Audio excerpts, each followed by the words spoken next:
Good evening, family, friends, those who follow Spiritual Encrypted Encounters. How's everybody doing this evening?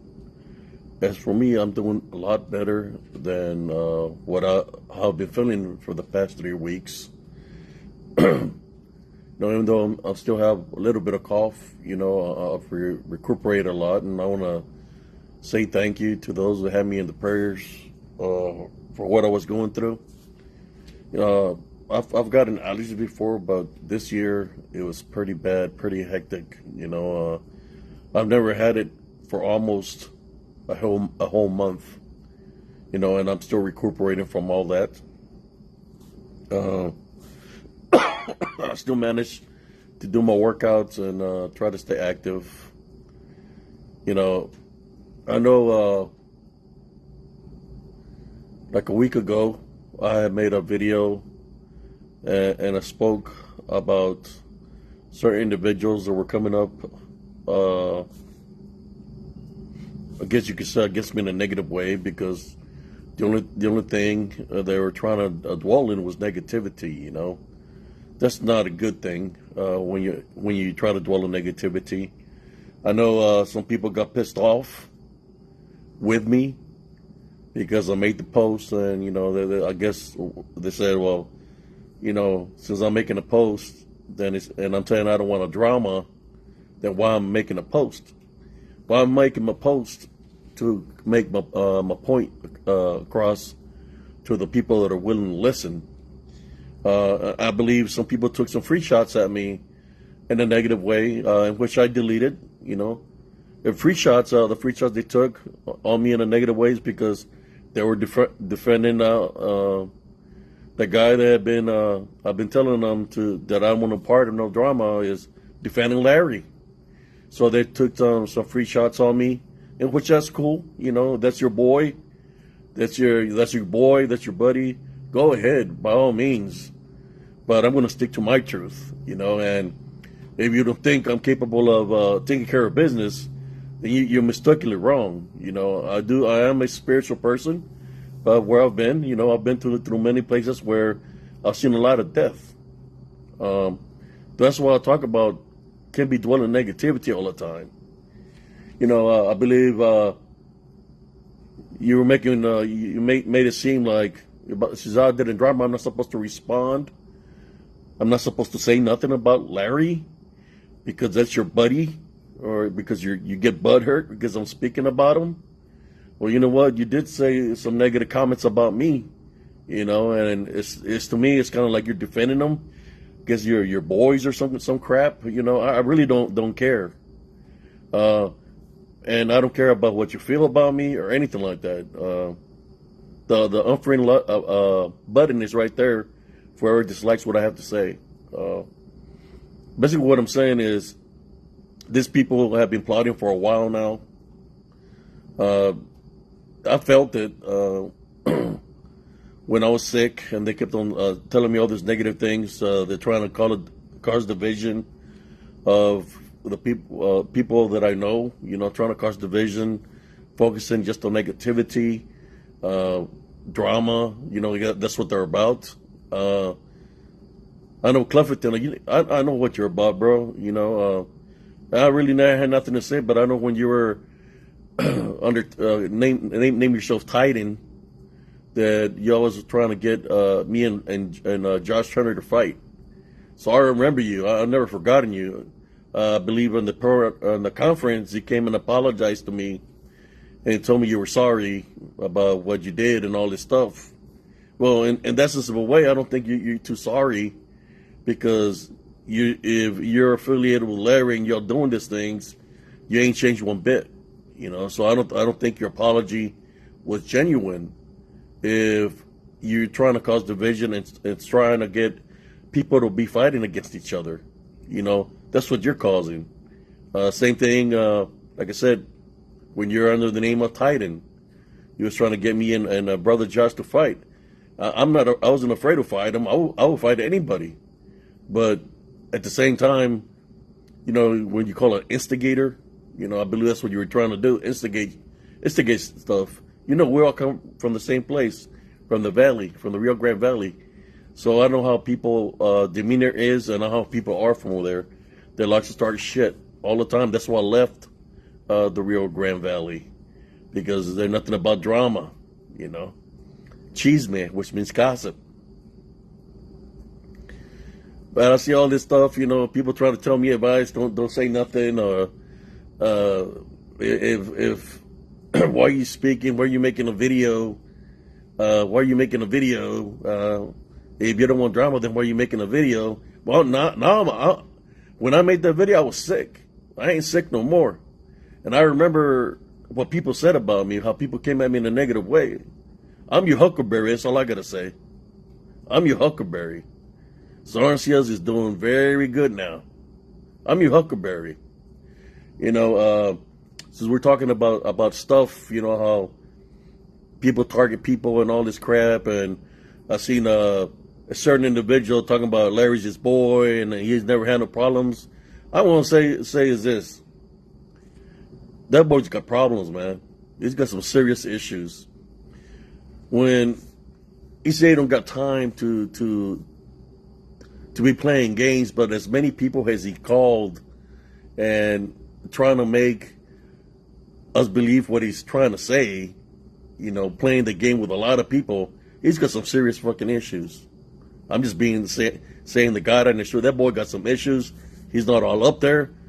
I ain't afraid of him or anybody associated with him, but he's got some serious issues that he's targeting people, you know, and keeps on targeting people and getting involved in businesses that belong. I'm making this video because I got brought into this shit because I see what they were trying to do.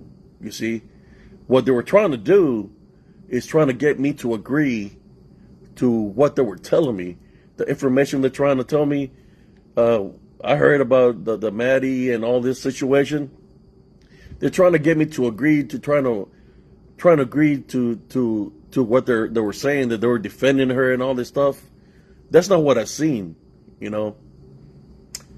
Covington, I had told you a long time ago when you had that the other group that I wanted to share a story, since you said you were about stories of women of abuse and all this stuff, the things that you were focused on.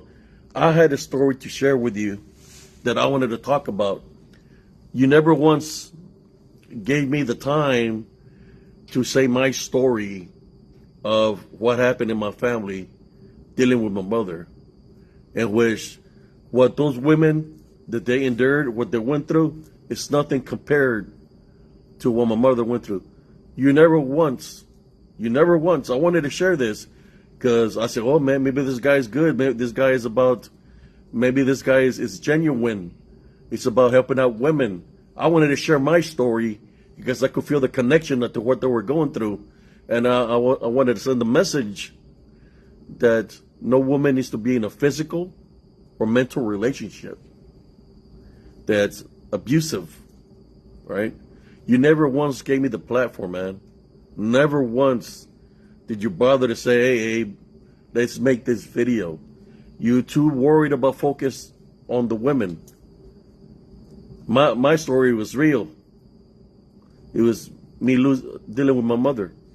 You never gave me the time of day. Never gave me the time of day once. Then I started noticing that you just fixated. It's like you're getting a kick, I guess, the things this women were telling you, you know, what they went through and the abuse and all this. You said you were there to help them out, but I don't think so. I don't think you were there to help them out. You were there for your own purposes and your reasons. I tried to reach out to you that I wanted to share this, but no, you focused on other stuff instead. Abusive relationships. That was you wanted them to so people could feel their pain, right, of what they went through and all this stuff. But you never once wanted to hear what I had to say, what happened to me and my family. You didn't give me that platform. I wanted to share it since I felt that, you know, we had a connection, that you was trying to help out people. You never reached out to me once. When you help out people, it's not just about focusing on what they went through. It's focusing on where they are right now, right, where they stand. Uh, Not dwelling in the past and negativity. Me, I can share a story because the person that I wanted to share the story with you with is not here anymore. So I'm the only one that's able to speak for her, right? But you never gave me the time or day for that. Um, but I seen uh, when y'all were bringing up the thing about Madeline and Tony and all this, what y'all were saying. I didn't want to deal nothing with that. That's not my business. What they do as young grown adults, that's their business. But y'all made it your business. Apparently y'all knew all this kind of things that happened. I don't know. I wasn't there, so it wasn't my business to be involved in anything like that. But because of that, then y'all started going the other way. But the reason I did not, you see, I'm a spiritual person, and I know I talk about a love foundation, my Tenet Love Foundation, about forgiveness. But what y'all trying to do is flip the script. It's like, I didn't want to respond to you in any kind of way because I don't want to say nothing to y'all because you'll try to flip it. Try to flip it to make it seem like I'm the bad guy, You tell me what's going on with people, and if I were to say something to you, then you try to use that against me. That has happened before. David from Texas would do that kind of stuff. When he was one of the ones also that tried to instigate a fight between me and Josh Turner.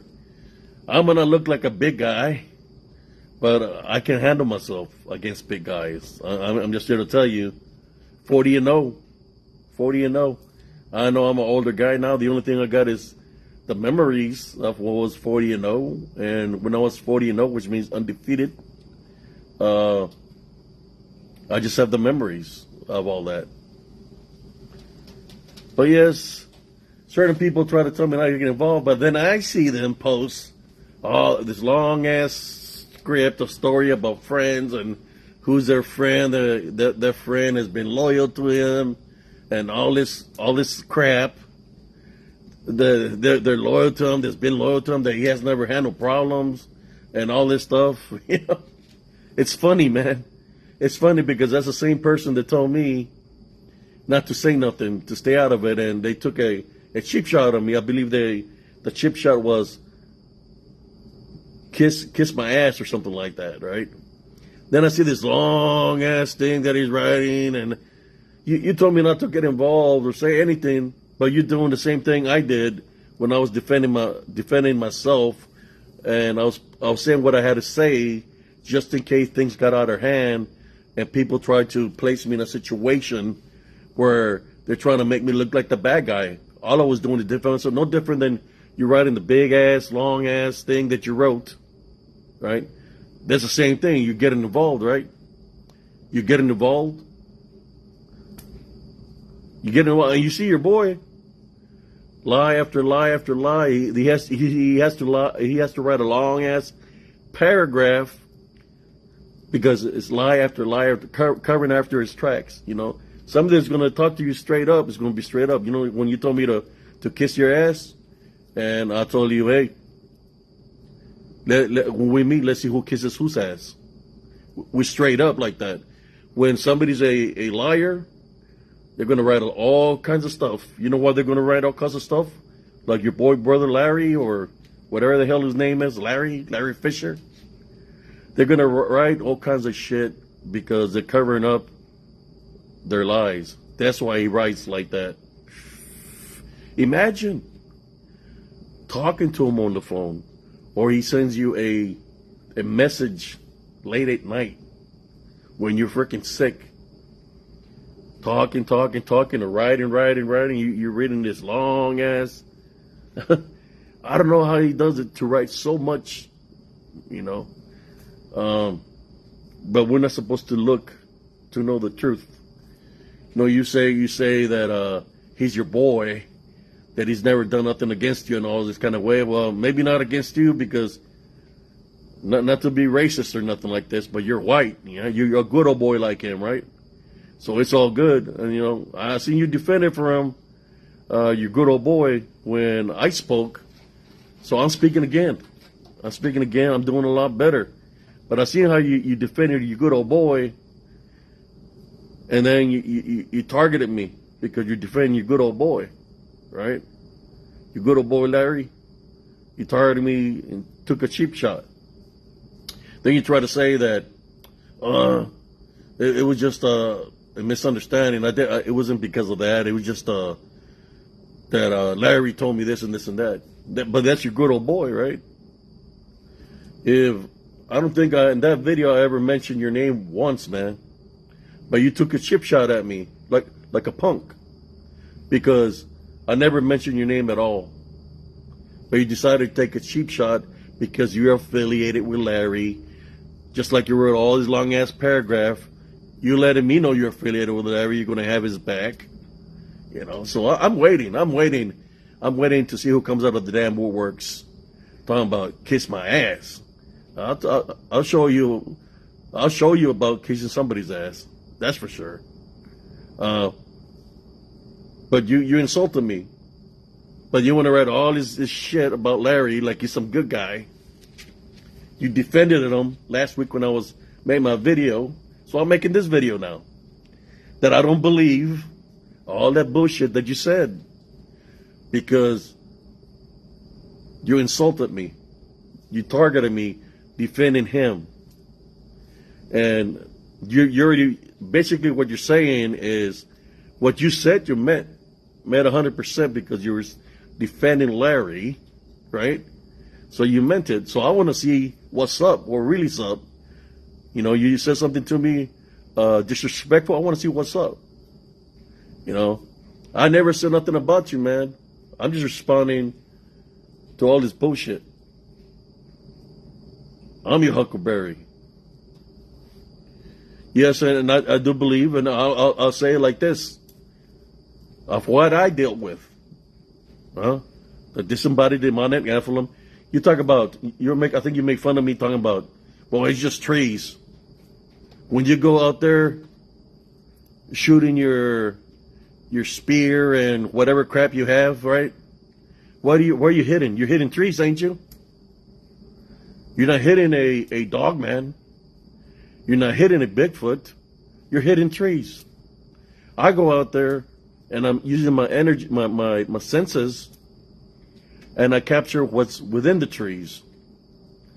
I'm not trying to hit anything, but I'm capturing it on video and on my short reels. You can call them shadows, you can call them whatever you want to call them.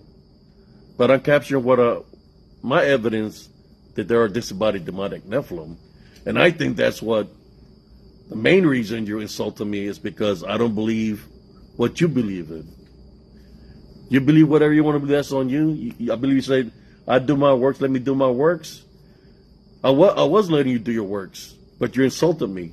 I don't think you ever apologized to me for the insult. So this is beyond Larry, you know. It's about, you sided with him, you talked out of your ass, disrespecting me, talking out of your ass, right? And then today you show where your true colors are, and it's with Larry. So I know now what you said a week ago it wasn't an accident. It's because you was defending Larry. Dirty Larry. You was defending him. So now it's about the true colors. How come you just, instead of, you no different than Larry, you write all this fucking bullshit? Just be straight up, man. Tell everybody, yeah, Larry's my buddy and I got his back. Why play the games? Just say Larry's my buddy, just like I disrespected Brother Abe Cias. Huh? I disrespected Brother Abe Cias defending my buddy Larry. I got his back. I got my brother's Larry back, and I don't care. I got his back 100%. Say the truth, man. Don't write all this bullshit. You know. Admit to what you did wrong, right? Just because I see it differently, man. I've been a combat. I don't know if you served or not. I don't think you've ever served, man. I done been where I've been in combat. You know, fought the battle of Medina Ridge, in Operation Desert Storm. So I know about confirmed kills, about body bag details. I know about all that shit. I'm not a pretender. I'm not somebody to pretend somebody I ain't. Where I've been, I have records of that, of where I've been and what I've done. I don't have to dress a certain way, carry weapons on me to know how bad I am, because I know how bad I am. There's a lot of pretenders in the cryptic community, a lot of pretenders that never really been out in a combat environment to fight the enemy, you know. They said they're out there hunting a Bigfoot or they're hunting a dog man, and they have no confirmed kills. They have no action, zero action. It's ridiculous, right? Zero action, no confirmed kills, no nothing, zero proof, diddly squat, right? Anybody can make a footprint. Anybody can make a footprint, but you got diddly squat, diddly proof. You know, I think I had read a message where somebody has said that there's a lot of people that said they're professional Bigfoot hunters or professional dogmen, but they have no confirmed kills. They have zero bodies, zero proof of what they're capable of doing, because they got no evidence. It's all this, all talk. All talk. I have evidence of where I've been and what I've done. I have my brother in arms that served with me in combat. They know where I've been and what I've done. But I know what y'all doing, man. Y'all playing fucking games. You know, take cheap shots at people. You know, that's not cool.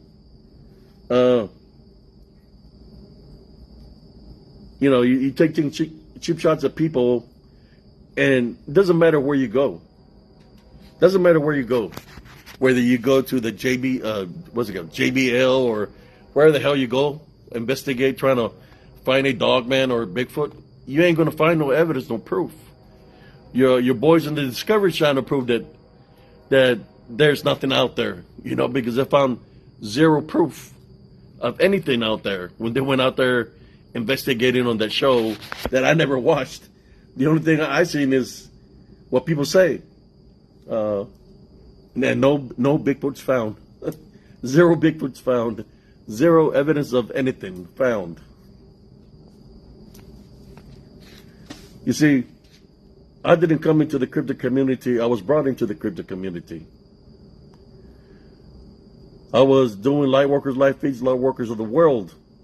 I was doing spiritual works. And I got brought in by, they call him Big Al. His name was Big Al, or I believe it was. I know all I know he's from Houston, and somebody referred me. His wife referred me to him, and he referred me to Vic Cundiff. That's how I came into play. So if you think I'm here in the cryptic community, trying to make a name for myself, or trying to give the cryptic community a bad name, no. You got me wrongly mistaken, man. I got brought into this a whole different way. I got led to go talk to Vic Cundiff. That's the first person I ever spoke to of what I was going through in Elms Grove. I brought the spiritual aspect because of what I witnessed, what I experienced. What I witnessed and what I experienced, right? I brought that, made that video with him. When I made that video in my voice, you can still hear where, in some sense of a way, I was afraid to talk about it because I didn't know how people were going to respond to what I was saying. Because it's something that you know, you have to go through it to understand what the hell you went through. So when I share, it's Dogman episode 53. One thing that Vic Cundiff did, he cut a lot of that video down. He only gave me like 45 minutes to be able to speak, or 30 minutes. He took a lot of the things that I said to him Didn't even place it in the video because he wanted for Dogman to be flesh and blood creatures. He didn't want anybody to bring in the spiritual aspect or that they were demonic at nature. When I came into the cryptic community, everybody was saying Dogman and Bigfoot's 100% flesh beings. And to myself, because what I experienced on West Coast was like, hell no, they're not just flesh and blood creatures and beings. Not what they show me. They're demons. They're demonic in nature. When it appears and is looking at you and you say, I rebuke in the name of Jesus Christ, and disappears right in front of you, makes you think, right? Like, whoa, what the hell is that? What can do that? I put it to the test numerous times at Elms Grove. They took manifestations of a Bigfoot.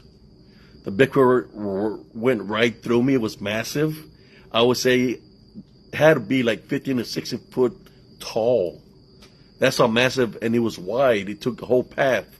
It went right through me, and when it went right through me, I started having the effects like it was being demonized, like I was being possessed. So I had to go into prayer, right? I went into prayer, and I prayed for a very long time before I even went back home, because the things it was trying to put in my head, I had to fight that. So I know they're demonic of nature. No different than the dogmen that I witnessed, the forms that I would take. They can manifest to look like they're in the flesh. Put it to the test. That's what I tell everybody. Put it to, and you know what? For whoever feels offended by what I'm saying, well, I'm sorry for speaking the truth, man. I'm not here to bullshit anybody. I'm not here to take away for somebody's works. I'm here speaking my truth. That's what I do, is speak my truth. And when I speak my truth, is because that's what I seen, that's what I witnessed, that's what I experienced. What I experienced, I went through it. I fought them. I fought them spiritually. I had weapons. I had weapons to be able to fight if something was of the flesh. I had weapons. It stopped manifesting itself, so I couldn't use my weapons against it. It started attacking me invisibly. Invisible means, to me, spiritual. It came at me demonically, where you could hear it running towards me, and then I feel a hit, but there's nothing around me. I fly 4 or 5 feet in the air. That's how strong of a hit it was. When I talk about Elms Grove, I went through hell in Elms Grove. I lived in Elms Grove from 2002 and 2016. All those years I lived in Elms Grove, I fought in Elms Grove against the unseen forces. So when I hear all these people that got to stick up their ass because they think they know what the hell they're talking about, they don't know what the hell they're talking about. I'm just here straight up. I fought them spiritually. I fought them spiritually. I know what they're about. They dislike when you say, I tie, bind, and rebuke in the name of Jesus Christ. They disappear. They leave a stench, a sulfuric stench, or a stench of pestilence. When I was fighting spiritually, they opened the whole Pandora box coming after me. Everything was coming after me there at Elms Grove. Whether they were in shadow form, whether they took the form of a half human, half goat. I've seen witches. I've seen all kinds of stuff that were manifesting, coming at me. You could say there was a spiritual hit on me. But I'm here, alive. I survived that, right? People want me to respect their works, but they can't respect my works. I got my Facebook deleted a couple of years ago. I lost everything, my group and everything, because the cryptic community attacked me and did that intentionally, because they didn't like the idea of me bringing the spiritual aspect, in which it's the truth.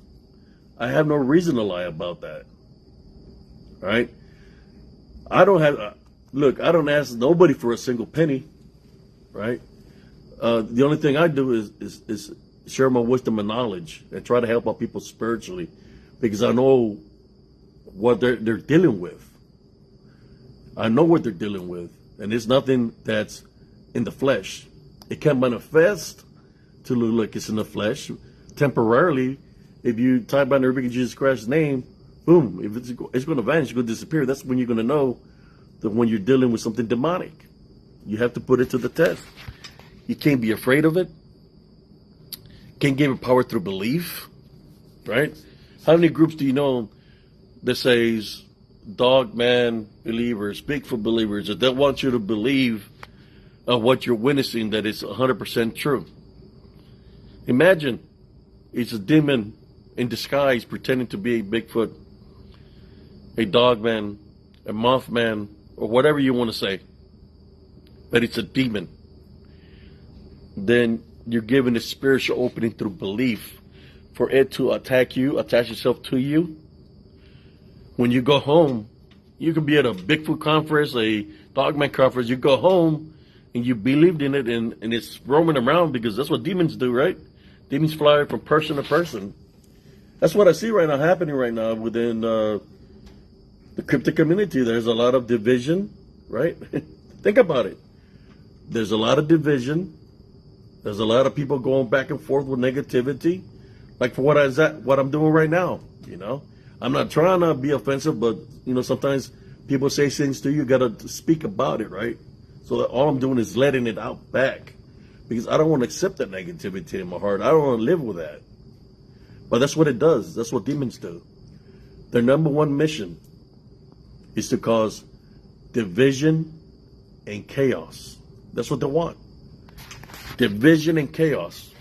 So, when people dwell in division and chaos, who's winning? Are the people that are going back and forth winning? What's winning is the bigger question. What's winning? What's winning? All right, when you're going back and forth. To me, I would say to the people that are going through something, right? Turners, you said y'all want to have a conference, or you're not going to have a conference because of this people. I say to you, do your conference. They're just not welcome, right? They're just not welcome to your conference. Do your conference. Don't stop doing you, because y'all doing some good things, man. I see the good things that y'all doing. You know, you bring in a lot of awareness in many different ways of things that are around us spiritually, and I believe that's why these people are attacking you, because you're awakening a lot of people spiritually. That's the works that I like to do. The spiritual aspect. There's a lot of people do not understand the spiritual aspect. There's some people that grew with tough love. There's some people that have unforgiveness in the heart because they might have been through something. They might have lost a family member. They must have a family feud or hatred or anger. And what causes that? The unseen. So they're being bonded by that. You know, it's called bondage. I just just because I bring the spiritual aspect out of it, because of my experience, don't mean I'm a weak fella. Don't mean that it gives somebody the right to just tell me to kiss their ass. You know, if something, I'll kick your ass. If something, I'll kick your ass. That sounds better for me. Not kiss your ass, I'll kick your ass. If that's what you want. When you say kiss your ass, I'll kick your ass. I'm old school. Sarcias. You know, that's what I do. We're some bad, I come from some bad mother effers. Right? The odds were stacked against us in combat, and we overcame the enemy. Big time. Do I feel that some of the things that I had to go through doing the military follow me because of what I had to do? Yes. That's part of the balance, you know. When there's lives that are being taken, the balance is in effect. The balance is in effect, and it's either who's going to live and who's going to die. You know, that's part of the balance. But I see this, you know, Larry Cluffington, Phil, and whoever's affiliated with y'all, man. How come you just can do your own thing and just leave people alone and just do you, right? Just do y'all and leave it all alone. Just like I told y'all 2 weeks ago, that I said, hey, I had to unfriend y'all because you kept on contacting me all hour through the night when y'all knew I was sick, right? And you kept on, and I had to unfriend y'all because I didn't want to know about who's with who. I don't want to know nothing about that. I was going through my own problems. You couldn't respect that, so I had to do what I had to do. I didn't want to be caught up on something that y'all started, right, with people and get me involved in that. No. I'm doing my own thing. That's why I spoke when I spoke. I'm sorry I threw a wrench. I'm sorry, not so sorry, that I threw a wrench in y'all in which some of y'all's friends got pissed off and told me to kiss their ass. Like I said, I'll kick some ass, That's what I do in the military. That's what I did to the enemy. Kick their ass. And when I mean kick their ass, look up the battle on Virginia Ridge. It was more than kicking of ass. If they wouldn't have called a ceasefire, it would have been a massacre. Just put it that way.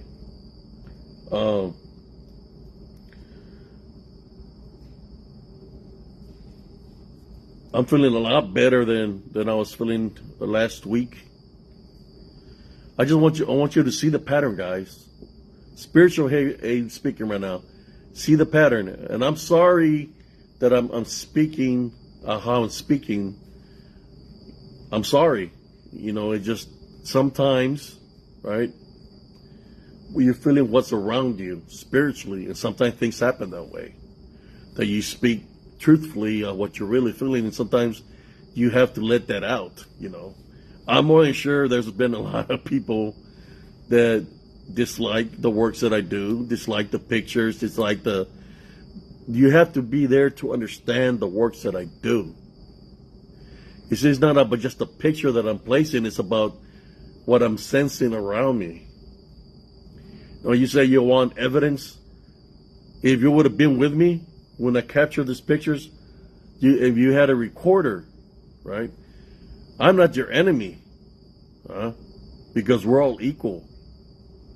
I'm just trying to wake all my brothers spiritually. Instead of going against one another, we should join forces, right?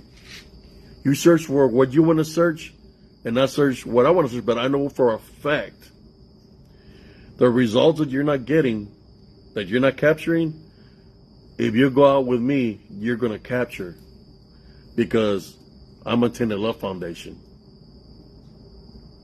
And you're going to capture things that you haven't captured all the years of investigating that you've done. You're going to capture things that's going to surprise, you're going to freak out with it. And they're going to show themselves to you, man. But you have to be spiritual ready when you go out there and go investigate with me. You have to be spiritual ready, because the things that are out there, they're not our friends. They're our enemies. And they know what's in your heart. And they know how to attack spiritually, especially you have a spiritual opening. A lot of those people that have been dwelling in negativity, that wouldn't last in the places that I go investigate. They'll get spiritually drained in a heartbeat. They'll get spiritually drained in these areas. I've taken a break from all that. But yes, I'm going to say it again. What anybody does amongst them, that's their personal business. I don't want to know nobody's personal business,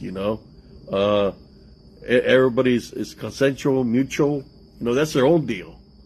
When people try to come and tell me this and this and that, I don't want to hear about that. I want to know. I want to just have the understanding of the people that I know them for what I know them of their works here through Facebook of what they do. But when somebody's trying to focus on something that could have been good, right? They try to flip it, make it look bad. Love, right? Where there's love, that's good. They try to, they didn't try, they interfered in a situation where there could have been love. How you doing, Sister Madeline? In order for somebody to connect with somebody in that way, they have to have some kind of attraction, right? Physical, they care for each other, and that's all those things happen. But this other individuals trying to say all the things about this individuals. It was none of their business in the first place. It was for nobody to know. It was between just those individuals. It was between them, right? And they want to flip everything around and try to say this and this and that. That's childish. Larry's what, 60 years old? An old fart? You know, he should be focused on the roofs that he does and focus on his wife. Brother Confident, he's a truck driver. You know, I know he's always on the road. I really never had nothing against him. I know he's got a wife. You know, I just know the little bit of time that I got to know him. But this games, man, needs to stop. They seriously need to stop. If me and Brother Josh Turner could call truce, because Brother Christopher Covington, you were Titan. You know, you remember when you apologized to me? You're the one that was instigators for me and him to fight. Right? You remember? I know what I'm capable of doing. I know what he's capable of doing, right? Because of what he's capable of doing, I know what I'm capable of doing. But I'm just glad that nothing ever happened between us. Because it's not a good thing. Especially it's being instigated by people. Right? So you got the instigators that are instigating things, and then you have people that are supporting the instigators because they have some kind of hatred towards maybe me, the PRT family. They have hatred because they're not doing too well with their podcast, or maybe they want the whole enchilada. They don't want a part of the pie. They want the whole pie, right? Me, it's not even about a little portion of the pie. To me, it's not even about the pie. You know, I don't got a sweet tooth. It's about just spreading the word for me, you know, in my little channel that I got, and whoever gives me the opportunity. I want to say thank you to Brother Josh Turner and Sister Nellie Turner for giving me the opportunity of doing the Friday shows with y'all. I really appreciate that you invite me. You know, I like doing that. I like partaking in things like that. You know, when people invite me to do podcasts and all that, you know, I like sharing my wisdom and knowledge. You know, I like doing this. This is who I am. I've always been this way. For the people that serve with me in the military, they know how I am. I've always been a good guy, trying to help out people look beyond their mistakes and try to correct the mistakes to make them a better soldier, right? That's the kind of person I am. At the same time, you know, when I was in the military, I'm not going to lie, I was a badass, you know, but I had to be that way. Not that I'm pulling a collar. I had no collar to pull. The reason I was a badass is because of the job I had as a tanker on the M1 Abrams, M1A2, M1A3. Our job is if there's a war, we're the first ones to get called to go to the front lines. And we're the first ones that are going to fight in the front lines. So I had to be a badass in order to be able to do my job. And I took my job seriously because that job was literally a job of life or death. You're either going to live or you're either going to die, especially if you're called out to combat. So I want to be the best that I could be. So if something were to happen to me when I was in the military, at least I gave it 100% to the best of my capabilities. I made my body a weapon to be able to survive just in case it was hand-to-hand combat, right? So you could say I was a weapon. I had made myself that way. But for those that don't have understanding, that's when your life is not on the line, you wouldn't understand Sarncias. You wouldn't understand Sarncias, where Sarncias is coming from, because you haven't been there. So when somebody tells me to kiss their ass, like I said before, I'll kick their ass. Go talk to the enemy. Well, God rest their souls. That's all I got to say. God rest their souls. No, we're not supposed to make fun of the enemy. But you got to do what you got to do when you're in a place, in a situation, right? Especially when it's a matter of life or death. And then when you come back to the States, you have people judging you because they know where you've been. So they try to judge you for some people will tell you thank you, and some people or see you as a killer, right? Because you had to do what you had to do in combat, you know, which is I believe people will see us as heroes, which would be. I don't want to talk about politics because I don't want my thing to get canceled. But some people will see us as heroes, and some people will see us as bad people. Like, oh, he's got PTSD, he's got this, he's got that, you know. But yes, I gotta admit, Brother Larry, I had nothing against Brother Larry Fisher. I had nothing against Brother Chris Cuffington. Till all these things started happening, it's like, here we go again. We're doing another roller coaster ride. I think it all started when when the Turners made a peace agreement with AI. You know, I was a little bit upset with that, but you know, I said, you know what? Maybe they were getting most of the impact of what's happened to me and Sister Bettina Ma, so they had to do what they had to do, which is understandable. At the same time, I had to do what I had to do. You know, it's like, well, they're affiliated with them. You know, they made a peace, so I'm just going to do my thing. You know, that's what I've been doing, is doing my own thing. You know, but I do see. I know I'm not perfect.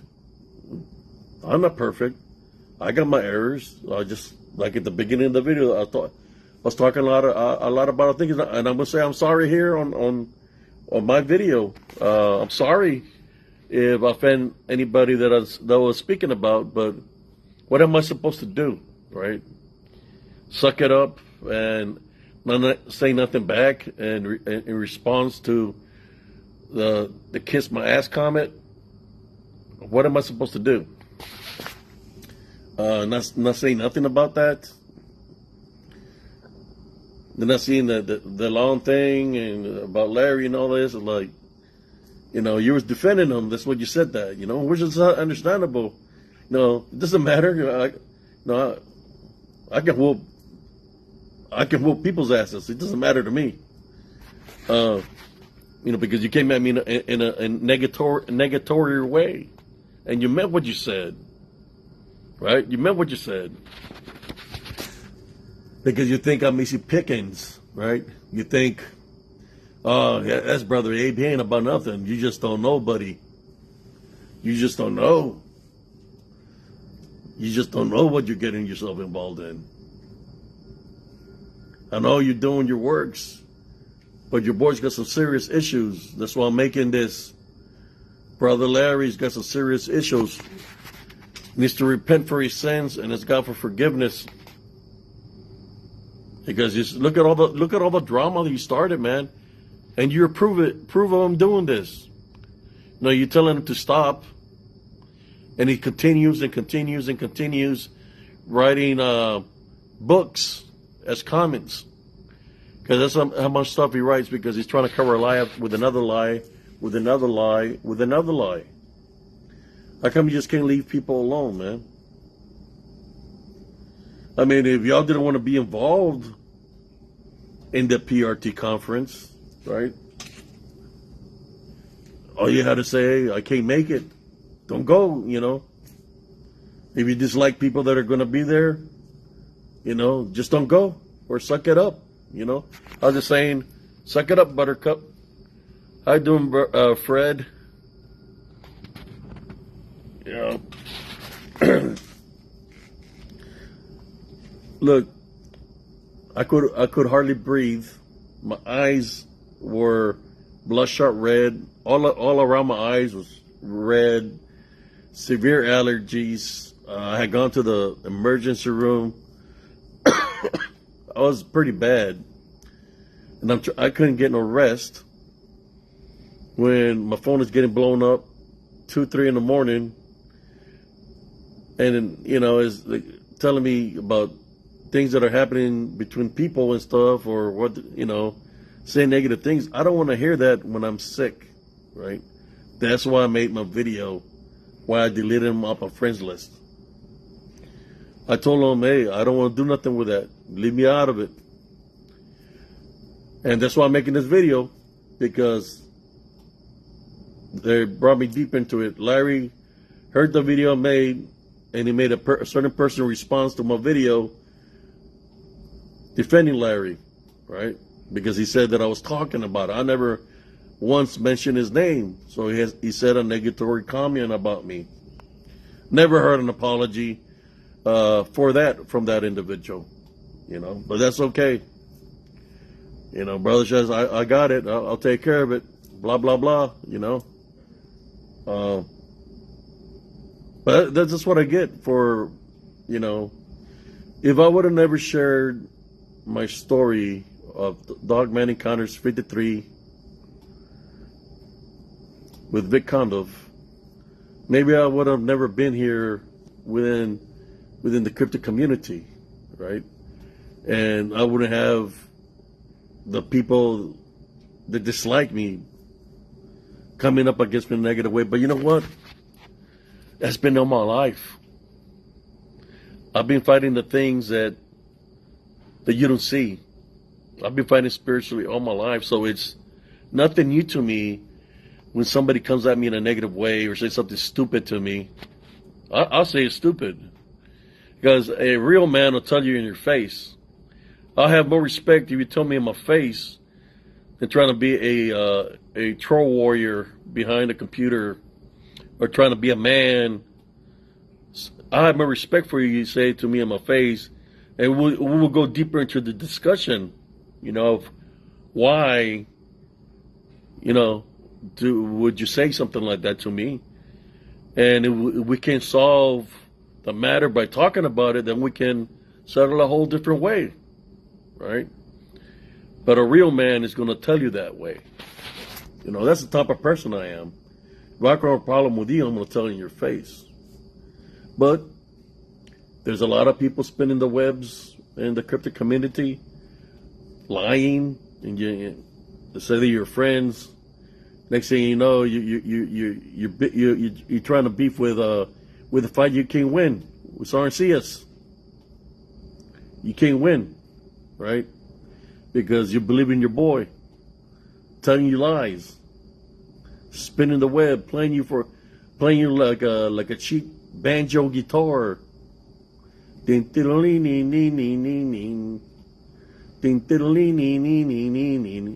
you, man. I just don't know how you can't see that.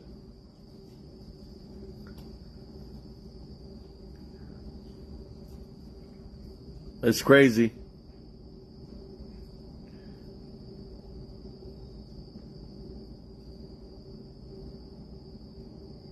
It's crazy, the games that people play. You know, I just feel sorry for all the victims. And I want to apologize. You know, like, sorry that people brought you into a situation where they put your business out there.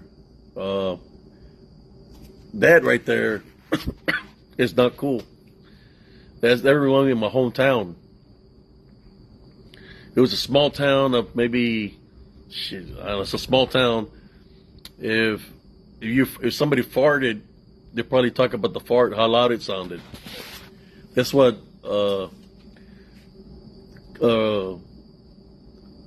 confident and drama brings to the table, and whoever's affiliated with that. And of course, Phil, he's German. He don't mind Americans fighting amongst each other. He's German, so we know what they're capable of doing. Back in the day, we know what they're capable of doing, right? So to him, he's just having a blast, seeing Americans fighting Americans. He's just having a blast, sitting back, eating his, drinking his Helles Weissen. I really had nothing against Phil, but now that I see him doing this stuff, it's like, man, I thought he was cool.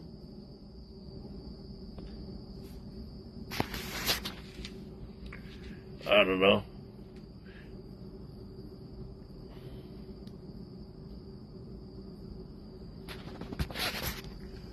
I wish you could rewind time, to the PRT conference, because I believe that's where a lot of things started. There was some people that were there that was already plotting against the Turners. People ain't forgot about that plotting. That was in there plotting against them already. Brother Josh Turner, he invited me, even though we had things of the past, I said, okay, I'll go. I was sick when I went there. People didn't know this. My leg was messed up. I had a messed up left leg. It was bruised up real bad. But I was there. I still showed up. Took some painkillers with me. And I showed up, in support. If somebody invites me to go somewhere, I'm there in support. I support my friends, people that show me some kind of respect. I support them. Not just like support them, but if people start messing with my friends, then they're messing with me. Because they're my friends.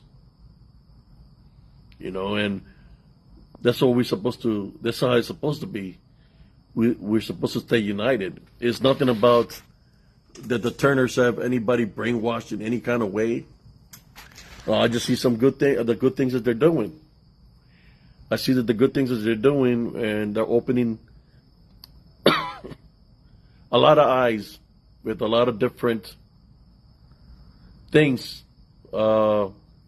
spiritually. They talk about everything. That's what I like about that there. They talk about everything, and we can discuss certain events in different ways instead of just being just one way. The things we do here is just the Bigfoot way. The things we do here is just the Dogman way. Now here we do here is just about pixies, about fairies, about leprechauns. They just want to talk about one thing and one thing only in the groups. I believe they're doing a good thing. So I'm thinking it's more that there's a lot of haters that they have because of the work that they do. They put in a lot of work. I'm seeing the work that they put in, especially with all the stories and the way they say them. That they put a lot of time into all that. There's a lot of time and effort that goes into the works that they do. And I respect that, and I'm talking about stuff that I've been seeing some of the videos and some of the things that are there. I look it up of what they're talking about, and there's things that I don't even know about, that have happened in the past from centuries ago or from the beginning of time, but they're there. They talk about all kinds of different things, and we just got to be careful of what we open up to. That's the thing. I remember when I was going to talk about, what was it? Not the Anunnaki. It's had a nickname, Apkakulu. I was going to talk about that. I played something about them. It didn't even last that long because Facebook took it off real fast and banned me for about 7 days just for placing that there. So he must have had a nerve about that, which is dealing with the watchers. Is dealing with the blood sacrifices of how they will kill people for the crops, or they will kill people for the sun, for the moon. It's crazy like that. Who's here with me right now? I see one person up there. Yeah, but I just decided to go here live on my regular group. I said a lot of things. I do apologize if somebody took it offensively. I'm apologizing right now. I'm just speaking what's been going around for about a while now. For over almost 2 months. Like 2 months of negative things, of people trying to plot against the Turners. That's not the only thing I'm going through. I have a guy that keeps on sending me videos of dark waters. A guy that knows my IP address of where I live because we play the Xbox together. He wanted me to jump online. I haven't played it in around 6-7 months. He wanted me to jump online to play Xbox with him, but I think he wanted to get my IP address, right? My address.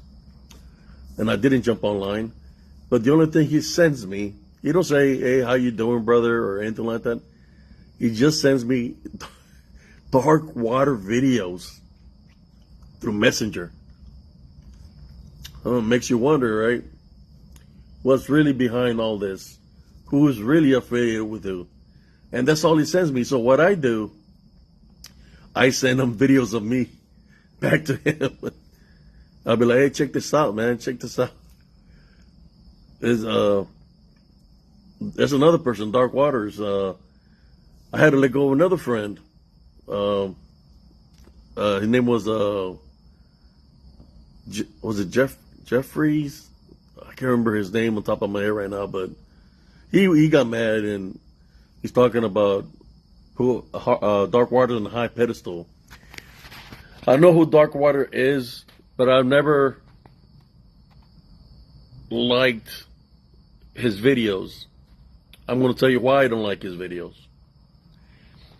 After being in 40 and no Bandingo fights, I've run into people like him in those Bandingo fights that they place themselves up here in a high pedestal and they think they're bad. I've seen how he talks. I had seen a video where he was talking very rude to one of his guests, and the only thing that would come out of his mouth was he was cussing. And I'm like to myself, like, how is this guy does it even have these viewers that he said he has if he's cussing at the people that are his guests? So I said, I don't need to listen to this guy. So I never followed him, I never done work with him because of the way he is. I know people are going to be a certain way.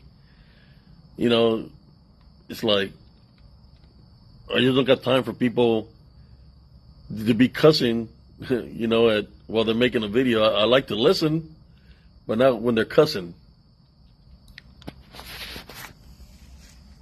I'm actually a night owl, guys. That's when I'm awake at nighttime. I've been like this for a very long time. Let's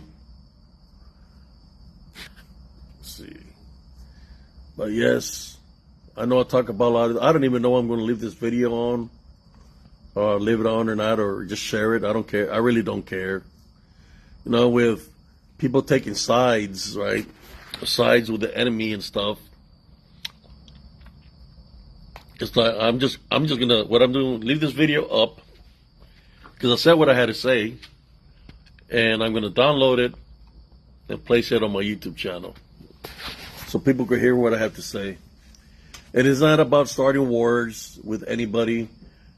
What I said tonight was about just defending myself because people are showing their true colors. They're showing their affiliations, right? Of who they back up. But most importantly, they took a cheap shot on me while they're in affiliation with Larry. That's why I made this video. After what I seen today, I know it was no accident why the cheap shot got taken at me. So I'm answered to that cheap shot today. That's all I did. That's not cool. Take a cheap shot at me. And I mean, not say nothing because, you know, Josh told me, hey, don't say this, you know, just leave it alone.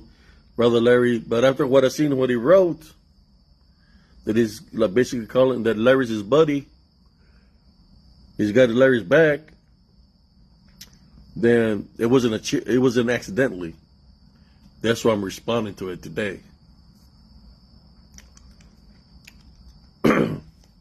I will continue to do the works that I do. I will continue to support my friends, whatever they're going through. I'm here as a friend.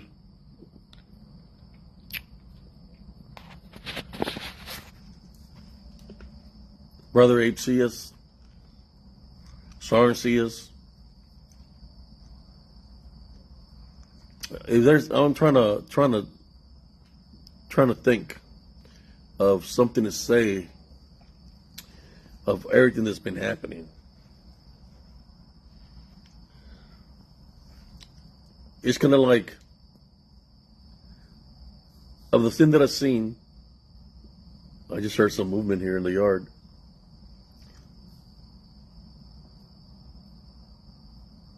Of what I've seen, brothers and sisters, it's like this. This is what I see.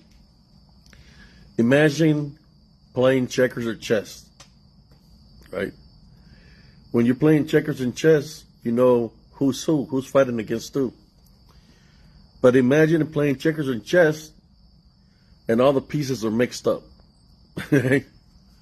That's what I see. That all the pieces are mixed up. Like, one day the pawns belong to somebody, then the other day the pawns belong to somebody else. That's what I see. You know, that's what I've been seeing. It's sad.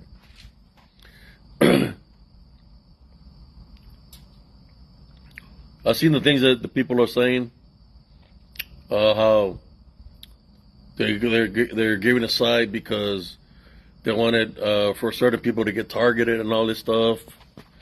Well, if you knew that, if that's true, right? If that's true, that what you're saying, then how come it was never mentioned to me a long time ago, right? If you're good peoples, I'm talking about Larry and Christopher. If you're good peoples, how come you never told me that? If it's true that was 100, that's legit, you never mentioned it to me before. So what is that telling me? That it's a lie. I know that I had a problem. I'll tell you what the problem was. The problem I had was I was posting a lot of posts everywhere where I was in groups. And I guess some of the groups didn't like the postings. So I was getting reported, right? So the only place I play my activity now is in groups that I'm admin or moderator of. But I know that was my fault, you know. That's when I was doing the spiritual work, because I thought some of these groups were cool, that I was able to allow to do this since I was a member. I see a lot of people post things there, so I thought that was cool. But what was happening is the people in charge were reporting my post, which it was getting me in trouble on Facebook. So the way I stopped that is I left a lot of groups. I left the groups, and if I'm still a member of the group, I just don't post nothing there no more. I don't care who posts in my group. I got all kinds of postings in my group. But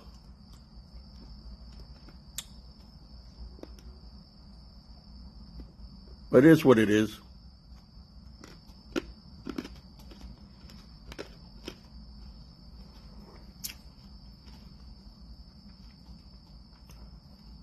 How you doing, Sister Nellie Turner? You should watch the replay on this video. I talked about a lot of things that were affecting me from about a week ago, and I said a lot of things. So, I did apologize towards the end, but it was, you could say, shots fired at people that came at me in a negative way. Then I know for a fact now they're in cahoots with Larry, because that's their homeboy or their friend, right? They don't see that he's done anything wrong. So when somebody took a cheap shot against me last week when I made my video, I responded today, because when they wrote the long paragraph or the book that they wrote, just letting me know that that was not a cheap shot, that was done intentionally. So I responded to that cheap shot in my own way. Yeah, I blocked Larry a long time ago. I blocked Larry. I blocked Cuffington, Phil. I blocked all of them, because I'm gonna be honest with you. It's like, it felt like to me they were trying to cause a division, like the friendship I have with y'all. That they were telling me all these things just to see what I would say. So, and I felt that they were trying to flip it on me to make me look like a bad person with y'all. So that's why I made the video and I stood up of what they were trying to do, because that's what I felt they were doing, is trying to flip things around. Like the people that are within your friends, I'm more sure they asked a lot of people a lot of questions, and they might have answered them back of what they were saying. Me, I just go with the flow of things sometimes, just to see what all that was about. But I see what their intentions were now, and the intentions that they had is not good. That if they didn't care about smearing y'all or Anthony or Madeline, they sure as hell didn't care about me, what happens to me, because it's all about, what is it, drama and things. That's what it was about, drama and things, because that's what they're all about. That's all they're about. There's nothing nice to say about that, If Larry or somebody would be saying something about my wife, talking bad or something, man, I don't know what I'll do. I'll probably knock the crap out of them, Don't bring I've never brought it. I know they were all married, So when I call them out, I'm calling them for their actions of what they do, They were doing good works. Cuff was doing good works when he was helping all his victims, but then he just completely changed. I know if it got to his head where he thought that he was doing something good, or I don't know. He just, maybe that negativity by talking to these people brushed on him, or he jumped on them and he changed them. When you hear, you start getting angry. Yeah, that's what I feel happened to him. I'll be honest. Because I remember when he say some of the videos where he said he hated these people, you start getting hate, right? When you hear that people are getting victimized or something, the way they say their story to him, I believe he went too deep in, right? Too deep in that conversation, that it might have been something that happened 5 years ago, 10 years ago, but he went too deep in, too much, I guess, caring for those individuals, that he started getting hatred and anger. I don't know if y'all seen it, but I witnessed the change in him. When he's already doing the interviews with him is when y'all invited me out there to Austin, when me and my wife went and eat with y'all. I seen the change of him there. Well, he wasn't himself. I believe then he was already making his videos with this woman that were victimized by, what was his name? I can't remember his name. The victims of the people the women that got targeted. He went too deep into that, of the past, and he started getting hatred, anger. When you get that, it changes you. It changes your demeanor, changes you as a person. But that's what he chose. And instead of trying to do something different, he changes the drama and things. So since he couldn't get no more interviews from victims of some of these individuals, he started targeting y'all, I've seen y'all get targeted numerous times through a lot of people. I guess it comes with the territory because of the work that you do. And that's like, no wonder Brother Josh is always pissed off. I mean, shit, I would be pissed off. Luckily, I just got a small group. Y'all got a podcast that it's got a lot of viewership. In my group, I only got the people, like in Spiritual Encrypted and Kyrie, it's a private group. So I know the people there are real and genuine. They're supporters of the works that I do. But y'all put yourself out there in a bigger platform. So you got all this, you got the trolls, you got all these people, some people that are stalking you or trolling you from the other groups to say something negative. So I can see that's like a heavy cross to carry, for all of y'all, which is you, your husband, and everybody involved within the PRT. That's a heavy cross to carry. But I believe that's why you get targeted the way you do, because they say, let's take out the big fish in the pond, right? So they're trying to take y'all. I'm more than sure they probably dislike that I'm coming out on Fridays with y'all, sharing my spiritual wisdom and knowledge, I'm having fun, but the haters, right? The one division, they're probably like, ain't it the guy that was going to get in a fight with Josh one time? Yeah, but that was instigated, I didn't want to fight nobody. People were involved in that. Titan, which was Chris. He was the one instigating a lot of things on my YouTube channel, saying all kinds of stuff, right? So I remember him as Titan. So it's like, to me, he hasn't changed. He went from Titan to now it's Chris and drama and things, and he wants more drama because that's what he's about. It's drama. That's not cool, what he's doing. What Brother Larry's doing, you see how much stuff he writes? People like that write so much stuff in there is because it's a lie after a lie after a lie, and they're trying to cover up after the lie. And whoever believes that, after all that being written down, open your eyes, man. He's playing y'all. He's playing y'all. If somebody that's going to be straight up with you, he shouldn't take a whole book to say one thing. Somebody going to be straight up with y'all is going to be straight up with y'all. And I'm talking about the people that are Larry's friend, that are having his back, that he's playing in y'all. I'm letting you know, he's playing y'all. The good old boy, we're good old boys. That's all BS, man. He's playing y'all. I'm telling you. But I'm the one that threw if I was from Australia, I threw the boomerang last week. But I'm just responding in this video. I talked for a while already. I said what I had to say.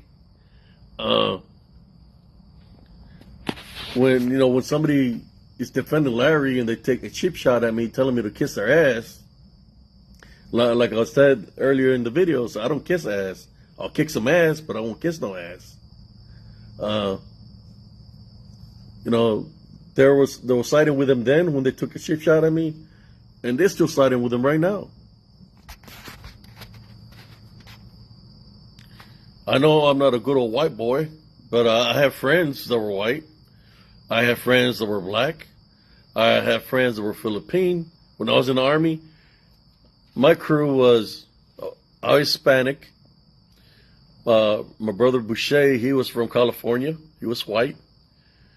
Corporal Pont, he was from the Virgin Islands. And Lieutenant Teddy Shelton III, he was from Indiana, I believe. He was white, you know. And of course, all my friends, I had a lot of African American friends. You know, when you're out there in combat, it's not about the good old boys. It's not about the brotherhood. It's not about la raza. It's about having each other's back. You know, so we have to have some kind of trust amongst each other in order for us to overcome a combat situation. You know, we got to have each other's backs in order for survive. You can't. I'll tell you what.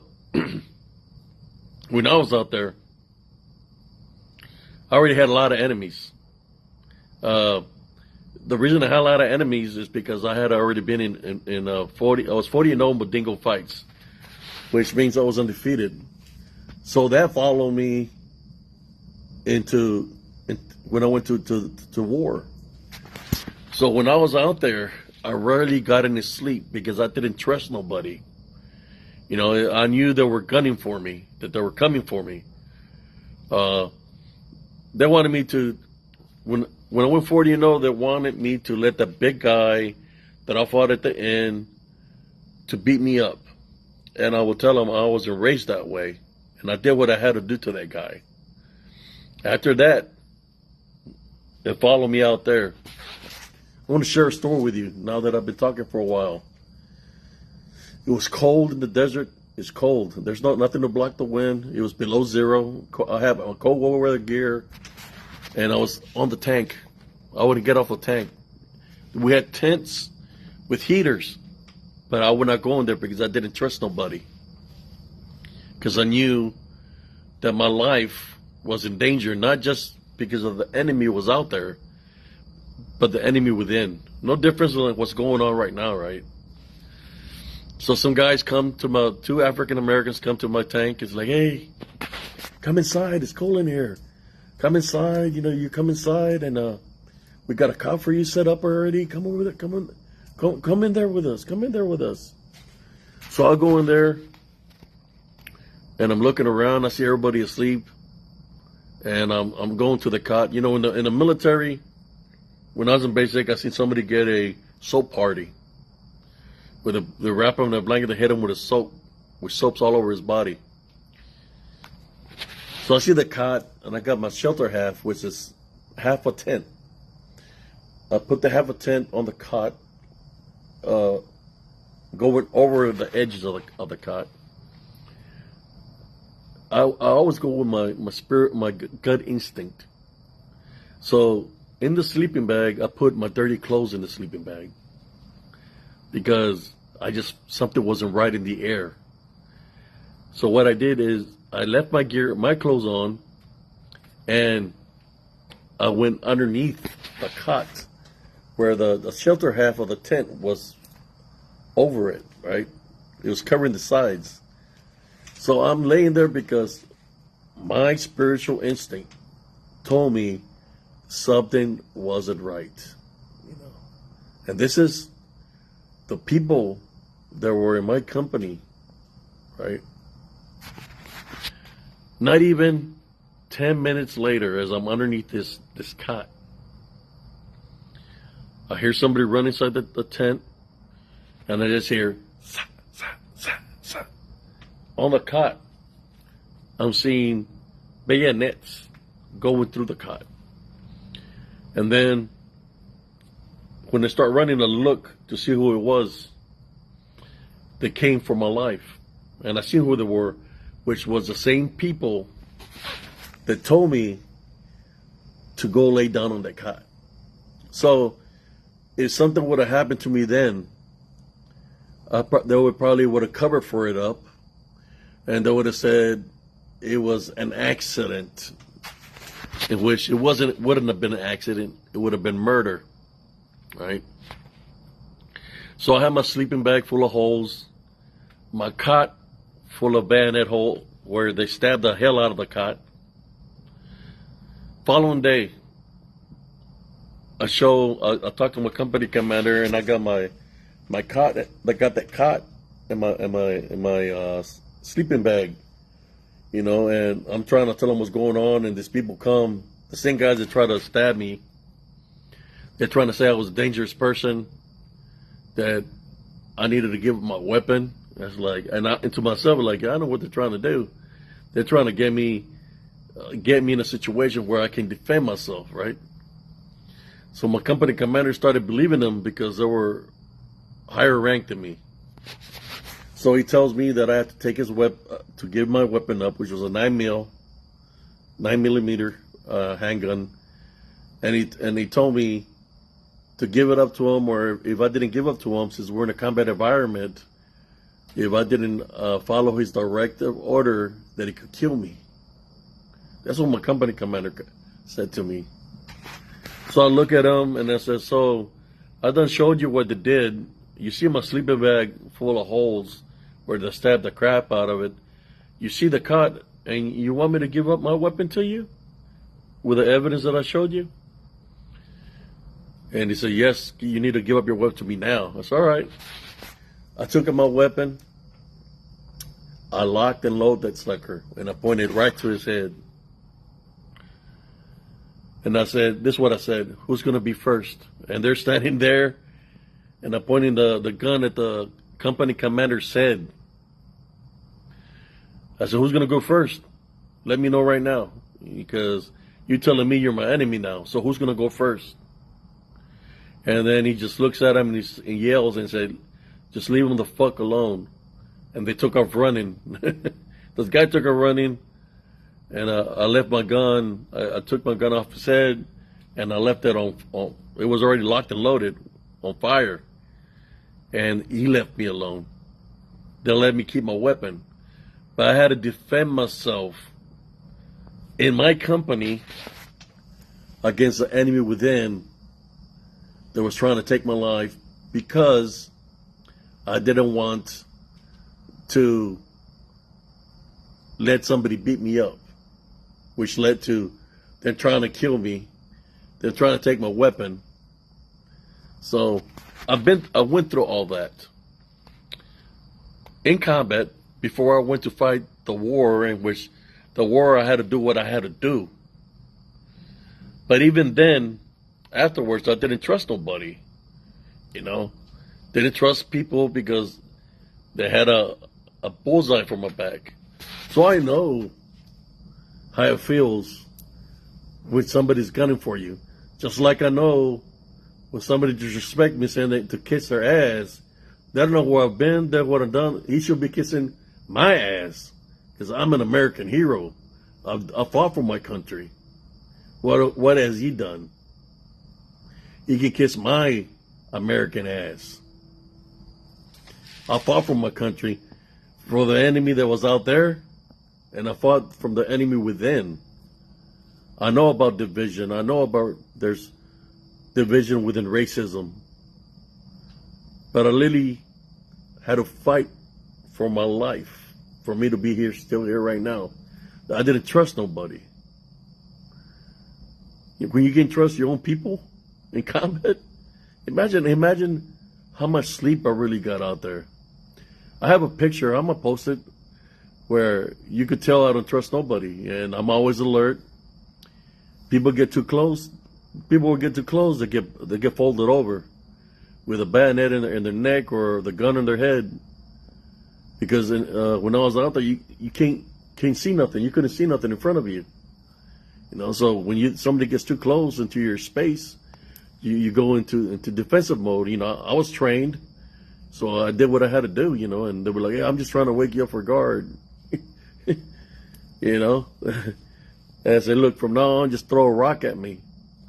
Throw a rock at me, and I'll wake up. Don't get too close because I don't want this to happen again."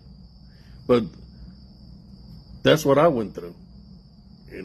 So when I hear a lot of this petty shit that's happening, man, these people don't know. They just don't know. They are clueless. They don't know how it feels when you're being targeted, not just by the enemy, but the enemy within. I know that feeling. That's not a good feeling. Very restlessness, alert all the times. Can trust nobody. I know that feeling. Tent City, after we came back from war, there was an African American who was getting very close to me, trying to be my friend. I remember I was working outside. Was working out with the weights. And as I was working out and put the weights down, all of a sudden, he grabs me and he puts me in a hold where he's got his arms wrapped around me on my lower back and he's putting pressure. And this is what he says to me: "What are you going to do now? What are you going to do now? You ain't going to do shit. I got you now. I got you now." Because he was part of those guys that tried to take me out.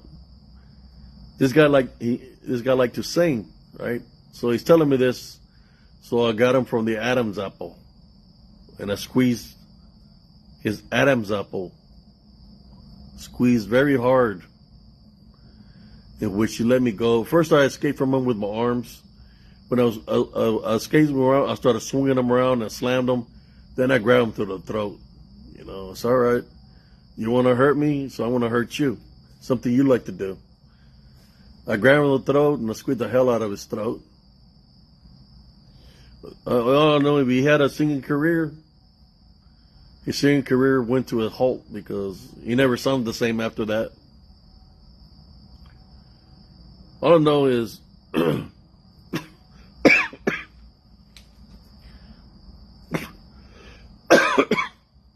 I've seen a lot of things in my life. Like I said, for those that have never been in combat or been in a situation where your life is being threatened, where you've been targeted, I've been targeted all my life and I'm a survivor. And I speak about it. Whether you like me or dislike me, I really don't care. I'm just speaking the truth. If somebody don't believe that I'm able to do the things that I can do, hey, you want an open challenge? I'm game. I'll show you what I'm capable of doing. I'll still train every day. I still do the workouts that I do. I work out for a reason. It's kind of like I don't trust the younger generation. I mean, the people that are in the military or the people that they're supposed to watch over us as we get elderly. I don't trust the younger generation. Look at all the things that are being in place that is stopping them from being, how should I say, a real man. The military right now has so many things in effect that affects them from saying anything, doing anything. If they tell them you're going to put on your rainbow shirt today, you're going to put on a rainbow shirt. That's just to let you know that they're trying to take the manhood out of our military. So I have to train for myself. And even though I know I'm getting older, if I can do it for myself, then who's going to do it for me? That's why I train the way I train.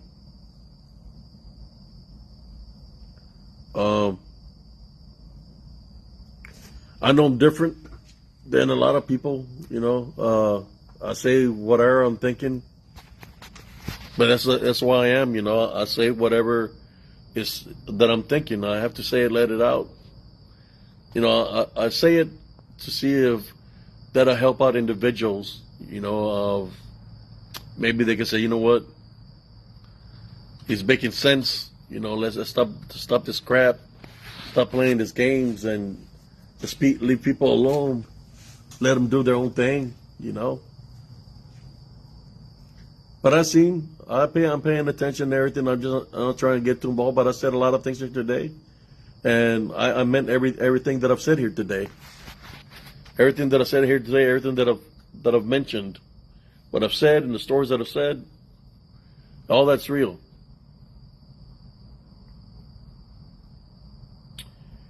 I remember after the war, we was on a convoy back going towards into Kuwait, and we had stopped to service our tank, put oil, transmission oil and oil, lube the tires up, the roll wheels. As we're doing that, there was two little kids, a little boy and a little girl, that were walking towards our tank. And I was seeing them, and they were going like this, that they were thirsty, And I went on top of the tank, and I was going to get in some waters. As I was getting in some waters, my loader, he had grabbed a bolt. It's a wedge bolt, pure steel. He threw it and hit the little boy in the head, in which blood just started squirting out of his head. I jumped off. The little boy was crying, and I put a head tourniquet and I applied pressure on it. And I told him, "What the F are you doing?" And he was saying, "Hey, don't trust them. They might have a bomb. This and that. Blah blah blah." So I applied the head tourniquet and all this. I got upset, because it was little kids. And I went up there and I hit him. Boom.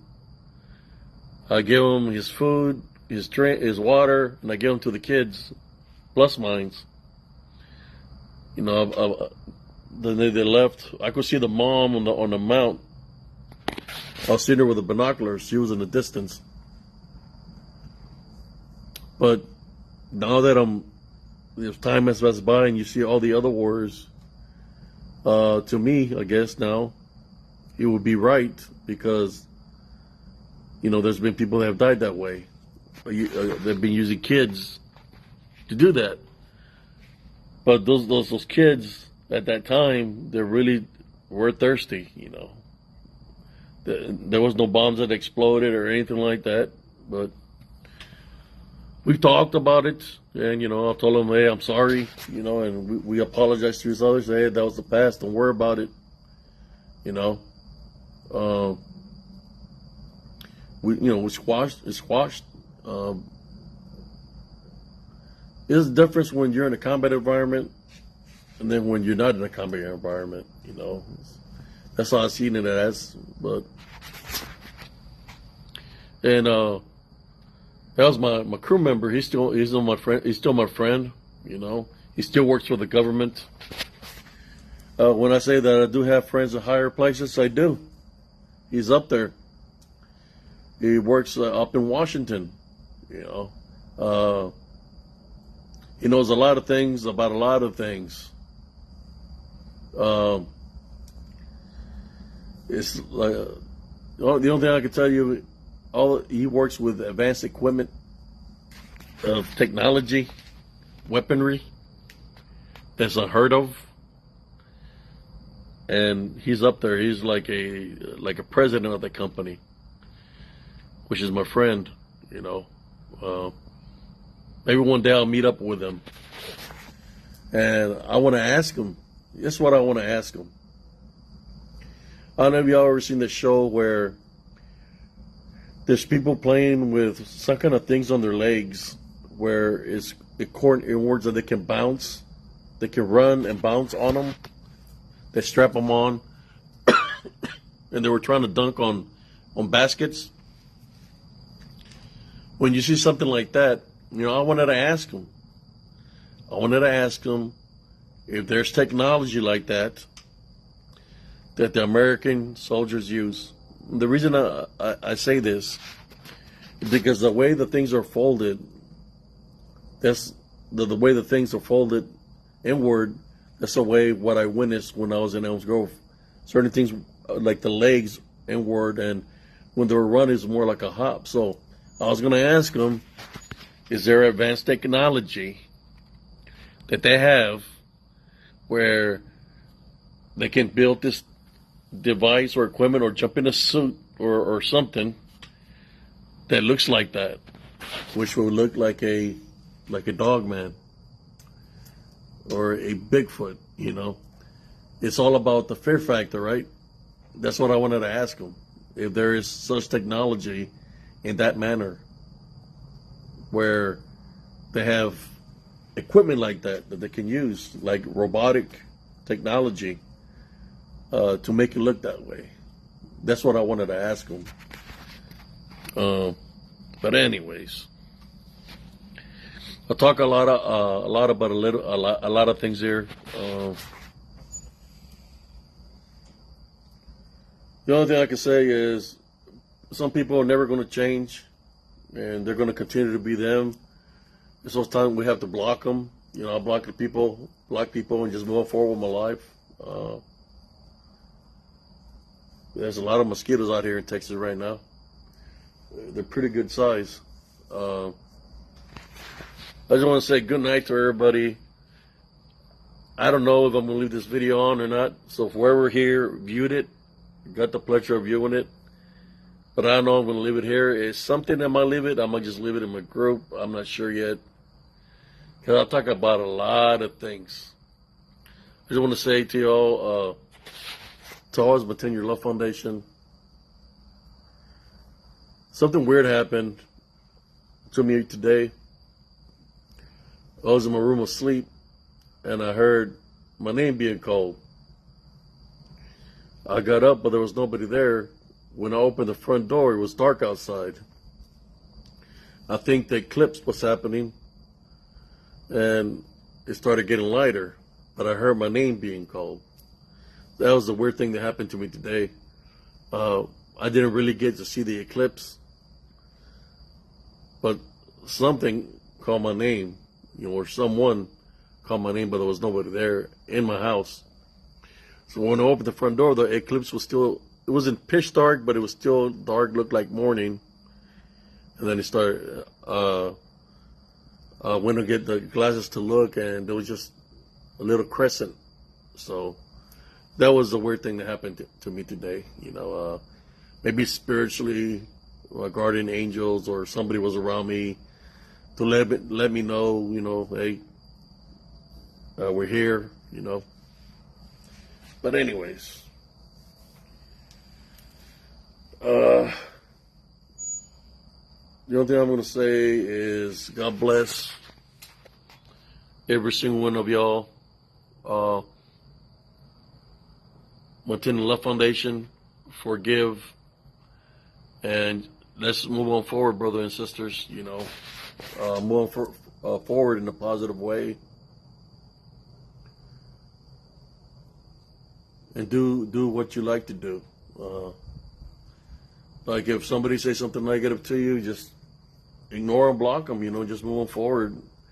It's kind of like they know how to trigger people, or if they say something negative towards somebody, then what they want is exactly that, is drama. They just want y'all to go. They want people to go back and forth, back and forth, back and forth, back and forth, back and forth. That's what they like. That's what they feed on. It's drama. You know. I just say just ignore them and block them and just move on forward in your life. But anyways, you all have a beautiful, blessed evening, or should I say morning. God bless every single one of you and your families. Like I said, I apologize. Apologize one more time if I directed somebody directly. I'm sorry, but I was just saying what I felt. Well, because of things that happened last week, the things that I've seen this week, and I responded a certain way. But I'm apologizing at the very end because I want to maintain love in my heart. You know, I don't want no even though I said the things that I said, I felt that I had to say it, but I don't want troubles with anybody. I just want to continue to do my works. That's why I made the video from last week, just to let people let me do my works, the works that I do. But people decided to say something to me, so I'm responding to what people said to me, especially after seeing that the response you gave me last week was really about you were defending that individual. So I responded to you today. But anyways, everybody have a beautiful, blessed morning. Peace, everybody.